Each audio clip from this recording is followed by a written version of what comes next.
अच्छा, भगवान भोले बाबा भी विचार करने लगे, बोले भैया अब हमारे बारात का चलने का समय हो गया है।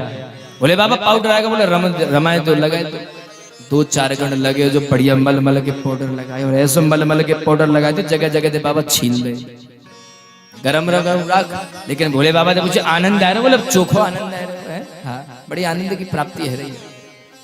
अब पूछी, बोले मेकअप तो है, अब क्या होगा? बोले अब मोर लगता है, पगड़ी लगती है सर पर, मोर लगता है, मुकुट लगता है। बोले बाबा कहे रुको, मुकुट की व्यवस्था हमारी तरफ से। बोले क्या? ली जटा और बनाया मुकुट। बोले ये मुकुट हो गया, ठीक है महाराज बड़े सुंदर लग रहे हो। हाँ बोले अब क्या? बोले कि मोर और लगता है, मोर की व्यवस्था की जाए। अब गण कहने लगे, बोले महाराज एक बात बताओ, मोर होता कैसा, हमें तो यही नहीं पता। तब एक बोला हम बताएंगे। बोले क्या? बोले एक मोर होता है जिसमें पंख होता है, वो तो पगड़ी पर लगता है, मुकुट में लगता है, और नीचे नीचे पतले पतले मोतियों की जो धारियां होती है वो मुख पर लगती है, जिससे दूल्हे का मुख न दिखे। एक बोला रुक जाओ, तो ये व्यवस्था मेरी तरफ से। जंगल में दौड़ करके गया, छोटे छोटे सांपों को बीनना शुरू किया। एक मोटा सा सांप लिया, उससे उसके मुखों को बांध दिया, मुख यूं लगा दिए मत्थे पे, और उसकी जितनी भी पूंछ थी वो मुंह पे आने लगी। बोले अब बताओ मोतिन की माला कैसी लग रही है? ये मोर की व्यवस्था हो गई। कहते पूछी भगवान कैसे लग रहे? बोले बहुत जोर के लग रहे। हाँ अब पूछी, बोले महाराज अब आगे की व्यवस्था क्या होगी? बोले कानों में कुंडल होंगे, उठाई कातर, उठाई किकट डाल लिए कानन में। बोले हो गए, ये कुंडल हो गए। बोले अब क्या हो? बोले महाराज मणि बंद होने चाहिए, बाजू बंद होने चाहिए। एक बोला ये व्यवस्था हमारी तरफ से होगी। दौड़ करके गया, दौड़ करके जंगल में से 4 सर्प उठा करके लाया, 2 मड़ियों पर बांध दिए, 2 बाजू बंद तैयार कर दिए हैं। बोले बाबा कैसे लग रहे? बहुत बढ़िया लग रहे। और तुम जितने लोग सोच रहे हो तो क्या सोच रहे हो? हैं क्या सोच रहे हो कि महाराज पूरा ध्यान नहीं रखा गया? ध्यान तो रखा गया है, मैचिंग का भी पूरा ध्यान रखा गया है। आजकल जब तैयार होते तो भैया मैचिंग का बड़ा ध्यान रखा हो जाए कि हाँ कि ना।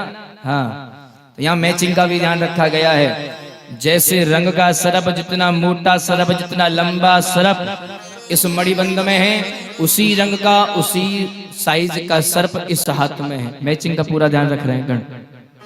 और महाराज जो जैसा सर्प इस बाजूबंद में, वैसा का वैसा ही सर्प इस बाजूबंद में है। मैचिंग नहीं बिगड़ने दिए गणों ने। हाँ आगे विचार करने लगे, बोले महाराज बड़े सुंदर लग रहे हो।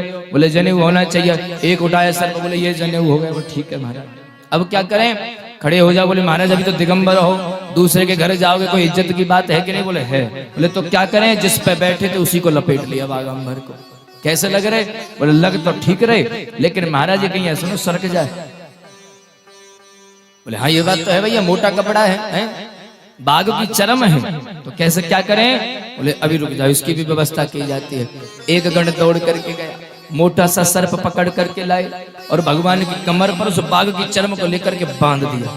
और एक गण कहने लगा, ए सुन, हाँ कहो, हम चाहे जितना भी नाचें, हम झूमें, हम कुछ खावें पीवें, लेकिन तुझे अपनी जगह से नहीं हिलना। बोले क्यों?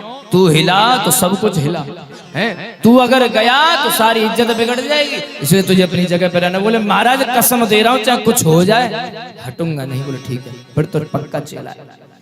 अब बोले महाराज कोई घोड़ा बग्गी की व्यवस्था की जाए। नंदी करे महाराज हम बैठे। बोले हाँ नंदी है तो सही। नंदी धर्म का अवतार है, घोड़ा काम का अवतार है। और आजकल जो रीति रिवाज है, जो घोड़ा है वो काम का अवतार है।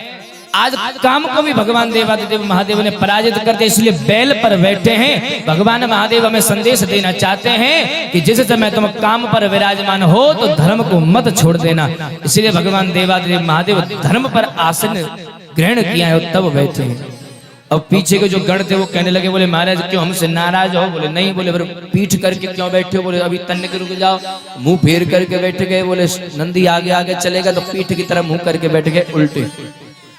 किसी ने कहा कि भगवान शिव उल्टे क्यों बैठे? तब वो कहते कि इनके साथ में भगवान भी चल रहे हैं, भगवान नारायण भी इनके साथ में, ब्रह्मदेव इनके साथ में है। भगवान देवादिदेव महादेव संदेश देना चाहते हैं कि जब तुम गृहस्थाश्रम में प्रवेश करो तो पहले तो धर्म को मत छोड़ो और भगवान की तरफ कभी पीठ मत करो। इसलिए वो कह रहे हैं कि मेरे इष्ट देव पीछे चलेंगे तो मैं उन्हें पीठ नहीं दिखा सकता, इसलिए वो पीछे मुड़ करके बैठ गए हैं। बड़ी सुंदर बारात है। भगवान शिव की बारात बड़ी अद्भुत है भैया। और इधर जब शिव के गण चले, भगवान शिव ने जब अपनी बारात की तरफ देखा तो विचार करने लगे, भैया हमारी बारात कहाँ है। शिव के गण कहने लगे, भैया यहाँ शिव जी की बारात आई नहीं रही। थोड़ी देर बाद में वहां जैसे ही सब आए हैं, गण आए हैं, देवगण आए हैं। देवगणों ने जैसे ही बारात को देखा कि महाराज दूल्हे ने ऐसा श्रृंगार किया है, तो देख शिवई सुरत्रिय मुस्काही, जो देवताओं की जो पत्नी है वो मुस्कुराने लगी, धन्य हो ऐसा दूल्हा, कौन इसको अपनी पुत्री देगा रे। हैं?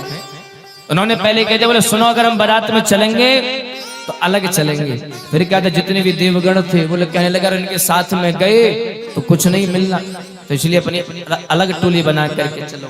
सभी देवगण अपने अलग चल रहे हैं। गणों ने कहा बोले महाराज सब लोग अलग अलग चल रहे हैं, बोले क्या करें। बोले इनकी कोई जरूरत नहीं। बोले तो बोले अपनी सेना को बुलाओ, अपनी सेना बुलाओ, बारात बुलाओ। शिव के गण नंदी भृंगी कहने लगे भगवान एक बात बताएं। बोले हाँ, उनके लिए निमंत्रण नहीं गया है। किसके लिए। बोले हमारी सेना के लिए निमंत्रण नहीं गया। भगवान शंकर मुस्कुराए, अरे भैया हमारी जो सेना है ना वो बिना निमंत्रण के पहुंचती है, उसे निमंत्रण नहीं देना।